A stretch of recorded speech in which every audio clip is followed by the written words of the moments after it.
Waiswa mkwano gwaffe is watching in. Waiswa mumanyi wa Good Life. Waiswa. Dan Flavor is also watching in. Njagala mutumirako small time. Nina my brother gwebayita Johnny P. Johnny P is working on another station there. He's watching in. Sparko as usual naye is watching. Gwebayita Kaddu is our big fan. He's also watching in.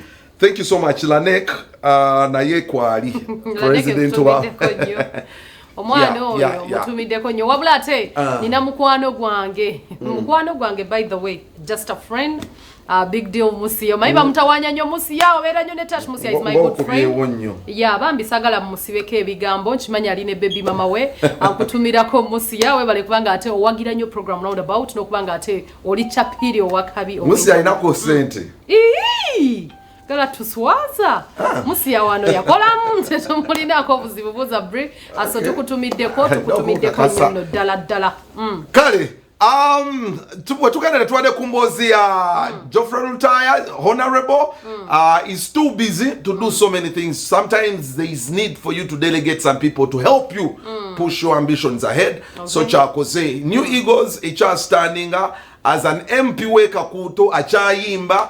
So he needed somebody that can really handle the musical business of his life.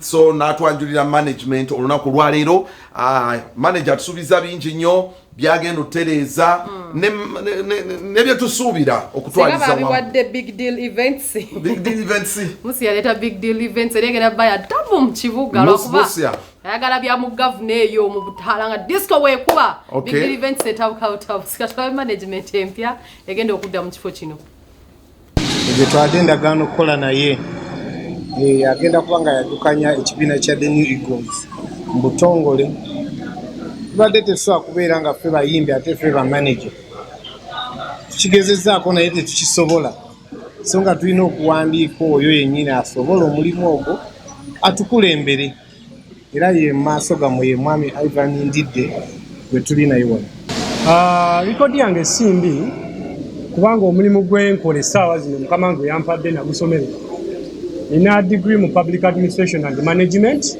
kuva Makerere so nzikiriza nti mukama wange yagenze okundaba okunnonda mu bangi nga nja gusobola ate ndi muntu w'abantu aba media n'abatuwa emirimu n'abantu betuyimbira mbasuubiza okuba nga tugenda kubawa waaka omwaka guno batulinde bulinzi the New Eagles tugenda bawa kibayita waaka musically nyinza okuba nali nkozeeko naye nga simanaging abayimbi bayimbasa kyamanaging bakola traditional dance otegeera so eno gyenyingire siwapya nnyo gyendi ate mba nekyenkola nga nakisomerera teoba buzibu obuzibu obujjamu nti nga twakisomera n'okigwambugu kyenina eno professional era ngutwala yadda okuba omulimu oguli professional era bakama bange bagenza ogumpa nga ndooza batunudde wonna ne recommendation okuva gye mbadde nga nzasobola ate era nsubira nsobola kansooke nkuwabulamu tetwabatadde nti twabatadde naye covid nawe omanyi nti covid yabeerawo ebintu ne bikyuka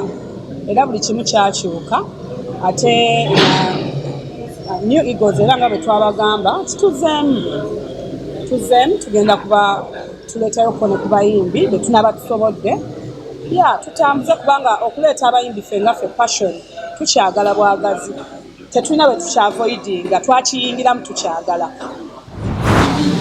abayimbi nze mba promotinga nga sinalowooza nakugenda mu parliament sirowooza nti kati wakyaliwo load gyempula ku muyimbi nze omuyimbi promotinga nga nsuubira amagoba naye amagoba gensuubira ogamanyi ne bwaba nga avudde wano kumusanga ku baana nga waliwo gye bamutimbye nga waliwo abantu eyo family egenda okuba ensanyufu kuba nkyali ku nsi so ne bemba promotinga nnyo ne bagenda gwali ondabyeko nga nzija nkukabirira nti gundi yagenze kasita abeera obulungi nze mba maze okwakivinga amaaso ga Katonda nzikiririza nnyo mu bumu nga nze ate nekwasa nnyo Mukama kubanga obadde Katonda alina bingi byawugula so nzikiriza mu bumu ne Katonda ndeese wano ye Katonda agenda otugayidinga notukuuma atugalamu n'okuuma byonna ebyaffe nga bisigadde byaffe neyanzira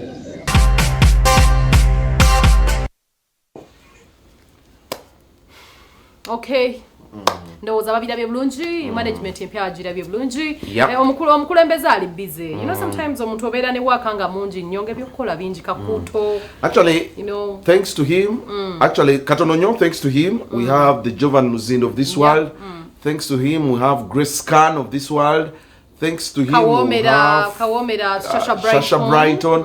Waliwo n'omuvubuka oyo omulala. Ne Karo ku mami afiirako. Karo Nantongo. Ne ka spice no kagala mami n'okubadde tekayitira mugundi yaabwe. But I'm talking about those who came through their hands. Waliwo omuvubuka mwerabidde erinnya, another guy who sings so good. Wa Brown omuvubuka wa band. Ngayimba bulungi. Nga tomujjukira. Mwerabidde bannange erinnya. It's a familiar name.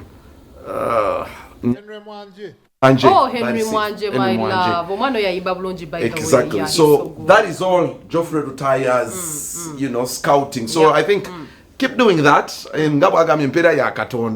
No wonder you're in parliament. No wonder you have, you're still standing. Golden Band Dalabi Avudewo. Egos Katiyazikide officially. Yet you're still standing. So those are things that keep you. When you're an artist there, it doesn't kill when you land the hand. Nabandene kavubuka kafika no ka spice kakwata kubana yo 80s awe bagenda okubeera abazzukulu abamuzalira abazzukulu so ebintu byokola today kana kavuka ka TNS